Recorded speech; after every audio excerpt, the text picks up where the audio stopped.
Base sa post ni Senador Risa Hontiveros, wala daw sala ang mga bata. Kay lagi, wala pa sila kabalo sa kung unsa ang ilahang gibuhat o kung naa may dapat sisihon ang mga ginikanan. Wow! Ing-an ni Gyud ang suhestyon sa mga tao nga tumanda pero walang pinagkatandaan. With all due respect, ma'am, 2026 na ta karon, wala na ta sa panahon ni 19 kopong-kopong. Sa una, walay problema kung mamunal ang mga ginikanan. Walay problema kung modisiplina ang mga ginikanan, pinaagi sa sakit na pamaagi. Maong, atong mga panahona, pwede pa nato i-consider as parents neglect.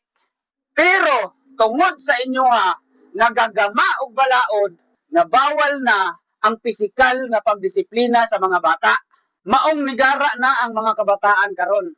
Kay nakabutang na sa ilahang utok nga pagpasakitan sila sa ilang mga ginikanan, pagdisiplinahon sila sa ilang mga ginikanan, naamo nga ilang daganan. So, si kinsa man ang nagpaspoiled sa mga bata? Ang mga ginikanan o ang inyong gigama nga balaod? Imagine, 14 years old. Imposible. Dili pa kabalo magdesisyon para sa sarili? Yes, pwede na to i-consider nga hilaw pa ang pangutok, pero kabalo na kung unsa ang tama o mali. Ang problema kay nigara tungod sa balaod ninyo o gago jud pud og utok ang bata, maunang nihimo og sala.